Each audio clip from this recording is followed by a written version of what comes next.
তো ফাইনালের আগে ফাইনালের যে ভাইব সেটা পাইতে হইলে আপনাকে স্পেন এবং হচ্ছে যে ফ্রান্সের ম্যাচটা দেখতে হবে, কারণ ফ্রান্সের যে ভয়ঙ্কর লেভেলের ট্রানজিশন অ্যাটাকিং সেটআপ এটারে আসলে কে ভাঙতে পারবে, এরকম অনেক প্রশ্নের উত্তরে আসলে বলা হয়েছে যে একমাত্র স্পেনে হয়তোবা ওদের এই ট্রানজিশনাল অ্যাটাকটারে কি থামাইতে পারে। তো এটা তো আসলে মুখে বললে হবে না, খাতা কলমের হিসাব না, এটা হচ্ছে যে মাঠের হিসাব, যে মাঠে আসলে বোঝা যাবে যে আসলে ফ্রান্সে কতটুকু আটকাইতে পারে। এখন স্পেন হচ্ছে এবারের বিশ্বকাপের সবচেয়ে ব্যালেন্স একটা টিম। আমি অনেক আগে বলছি যে এবার স্পেনকে আসলে হালকা করে দেখার কোনো সুযোগ নাই। সবাই ফেভারিট হিসাবে, বিশ্বকাপের দাবিদার হিসাবে দেখছে হচ্ছে যে কাকে, ফ্রান্সকে। তো ফ্রান্সকে আপনি অনেক দিক থেকে আগায় রাখতে পারেন, সেটা হচ্ছে ফ্রান্সের অ্যাটাকিং, কাউন্টার অ্যাটাকিং, মানে অর্থাৎ হচ্ছে যে প্লেয়ারদের স্কিল, প্লেয়ারদের ভ্যালু অনুযায়ী আপনি বলবেন যে ফ্রান্স হচ্ছে ফেভারিট টিম। বাট স্পেনের মিডফিল্ড ওয়ার্ল্ড ক্লাস একটা মিডফিল্ড। এই মিডফিল্ডে আপনি দেখেন রোদ্রি পুরো দলটারে যেভাবে লিড করতেছে মিডফিল্ড থেকে, কমপ্যাক্ট মিডফিল্ড সেটআপ যেটা স্পেনের দরকার সেটা আসলে লাফোয়েন্তা ক্রিয়েট করছে, এবং সেই অনুযায়ী স্পেন নকআউট স্টেজ পার করতেছে এবং সেমিফাইনালে ফ্রান্সের মুখোমুখি হচ্ছে। স্পেনের সবচেয়ে বড় দুর্বলতা হচ্ছে স্পেনের ফিনিশিং লাইন, যেখানে ওজাইবাল পুরাই যাচ্ছে যে শিকি টাইপের একজন স্ট্রাইকার। ওনার একটা বড় দুর্বলতা হচ্ছে যে 9টা শট যদি 10টা যদি শট মারে তার ভিতরে 2টা বা একটা গোল হওয়ার চান্স। এখন 10টা শট তো আর আপনারে কেউ মারতে দিবে না। তো সেই জায়গায় স্পেন মিডফিল্ড দিয়া সাইবে যে হচ্ছে যে ফ্রান্সের অ্যাটাকিং লাইনের সাথে আসলে যে মিডফিল্ডের কানেকশন সেটা বন্ধ করাটাই হচ্ছে যে স্পেনের মূল স্ট্র্যাটেজি হবে। আর সবচেয়ে বড় বিষয় হচ্ছে যে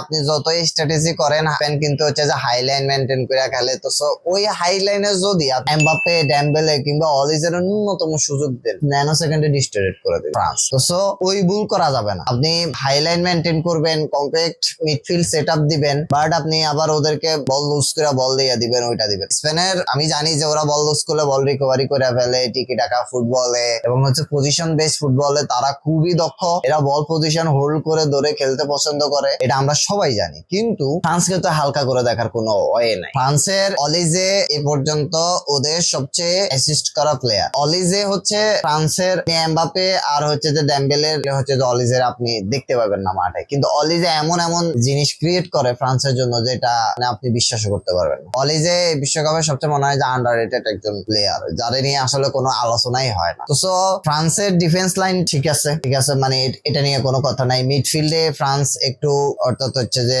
র্যাবিওট হচ্ছে যে আছে এবং হচ্ছে কোনে আছে বা হচ্ছে যে জাইমিরি আছে, ওরা হয়তো বা এত বেশি ইয়া না রাখলেও হচ্ছে যে ফ্রান্সের ডিফেন্স টু অ্যাটাকিং যে সেটআপ ওইটা মোটামুটি ওয়ার্ল্ড ক্লাস। তো ওইখানে ফ্রান্সকে অ্যাডভান্টেজ দিবে হচ্ছে যে স্পেনের হাইল্যান্ড ডিফেন্স, কারণ এমবাপ্পে হচ্ছে যে যখন হচ্ছে বার্সেলোনার সাথে ম্যাচে এমবাপ্পে রিয়াল মাদ্রিদ আর বার্সেলোনার যে এল ক্লাসিকগুলো হয় সেখানে এমবাপ্পে কিন্তু এই ধরনের ডিফেন্স লাইন বাইঙ্গা গোল করছে, এরকম আমরা দেখছি। তো এমবাপ্পের এটা উপরে খুব ভালো দক্ষতা আছে, কারণ লাফুইন্তা তো আর ওই ভুল করতে যাবে। লাফুইন্তা পজিশনাল বেস বল হোল্ড করে রাখবে, ফ্রান্সকে বল দিতে চাইবে না, উপরে নিয়ে আসবে, ওইখানে টিকি টাকাতে মাধ্যমে ঢুকে যাবে। আর এই ম্যাচের সবচেয়ে বড় এক্সপেক্টর যদি বলি সেটা হবে হচ্ছে লামিন ইয়ামাল। লামিন ইয়ামালের কথা কেন বলবো, France attacking a strong. France হচ্ছে যে সব দিক দিয়ে হচ্ছে যে হয়তো আপনার মনে হবে যে ফ্রান্স আগায় রাখবে, কিন্তু স্পেনের লামিন ইয়ামাল ওদের জন্য খুবই চিন্তার কারণ হবে। কারণ লামিনরে যদি আপনি সুযোগ দেন, লামিনের যে স্কিল, লামিন আপনার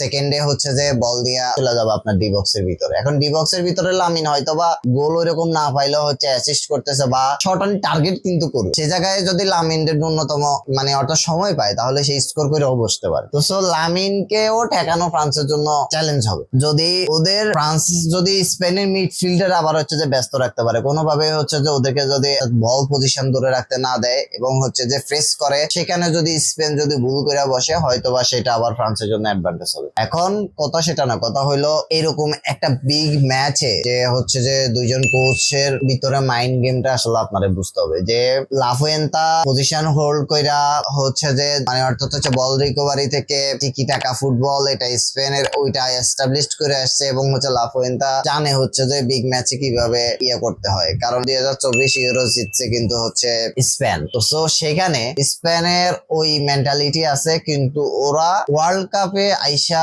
ওই মেন্টালিটি, বিগ ম্যাচে মেন্টালিটি ধরে রাখা ওদের জন্য টাফ। তো লাস্ট দুইটা ম্যাচ যদি আপনি স্পেনে দেখেন, মিকেল মরিনো সাব হইয়া আইসা গোল করে স্পেনে বাঁচাইছে। না হয় স্পেনের মানে ফিনিশিং এবিলিটিটা আসলে অনেক কম, যেটা ফ্রান্সের অনেক ভয়ঙ্কর। সেখান থেকে যদি আপনি দেখেন তাহলে এই ম্যাচটা খুব কমপ্লিকেটেড একটা ম্যাচ হবে, যে আপনার 120 মিনিট পর্যন্ত যাইতে পারে, টাইব্রেকার পর্যন্ত যাইতে পারে। কিন্তু আমার মনে হয় যে ওই ম্যাচ অত মানে গড়াবে না, যে কোনো একটা দলে আসলে লিড নিয়ে নিবে, লিড নিয়ে তারা হচ্ছে যে পজিশন হোল্ড করে রাখবে, হয়তো বা ম্যাচের রেজাল্ট চেঞ্জ করতে চাইবে। সো এরকম বিগ ম্যাচ আসলে মিস করা যাবে না। ফুটবলের সবচেয়ে হাই ভোল্টেজ ম্যাচ যেটা এবার ওয়ার্ল্ড কাপের সবচেয়ে, সেটা হচ্ছে ফ্রান্স এবং স্পেনের ম্যাচ। তো সো আপনার প্রেডিকশন কি? ফ্রান্স কি আগে গোল করবে না স্পেন আগে স্কোর করবে, সেটা জানান কমেন্ট করে। আর পুরো ম্যাচের প্রেডিকশন জানান, যে হচ্ছে কে জিততে পারে, কে গোল করতে পারে, বা কে হইতে পারে এই ম্যাচের কি পয়েন্ট, এটা আসলে আমাদেরকে জানান।